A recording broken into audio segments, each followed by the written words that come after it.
Ассаламу алейкум достор, тарих болгон саякатыбызды улайбыз. Бүгүн мен сиздерге дагы уникалдуу жерлерди көрсөтмөкчүмүн. Албетте бул Google'дун картасы. Анда эмесе кеттик достор. Бул биздин Кыргызстаныбыз. Кыргызстандан алыс эмес жерде Каспий деңизи жайгашкан. Каспий деңизинен илгерки негизги өзүнүн аты Хазар деңизи деп айтылат. Хазарлар болсо түбү барып Алтайлык кыргыздарга такалат. Тарыхтагы жазмаларды издеп көрсөк, хазарлардын падышасы дагы Манас болгон деп жазылып турат. Ал жөнүндө эмки берүүлөрдөн айтабыз. Анда эмесе андан ары улайлы.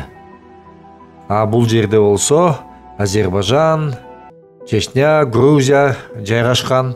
Анда эмесе ушул жерлердеги Манас атабызга аталган шаарларды, кыргызча жерлерди мен сиздерге көрсөтмөкчүмүн. Анда эмесе кеттик достор. Мынакей достор, Манас кент деген шаар бар, шаарча бар экен бул жерде.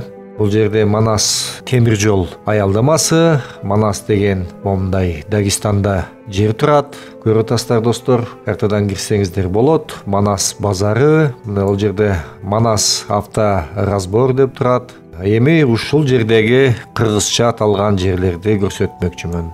Мынакей достор, Бай, Чабак, Май, Аспарай, Кантук баш деп турат бул жерде.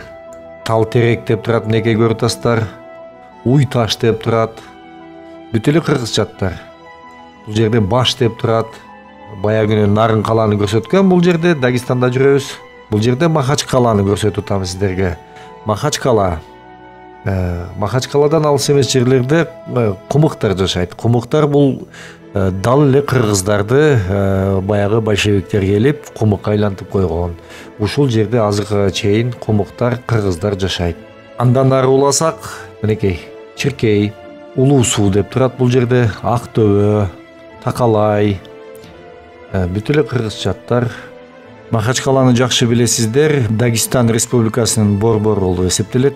Кала деген сөздү бардыгыбыз эле билебиз. Биз кийин шаар деген сөздү колдонуп кеттик. Кала деген сөз көп колдонбой калды. Негизи шаар деген сөз фарси тилинен шахир деген сөздөн алынган.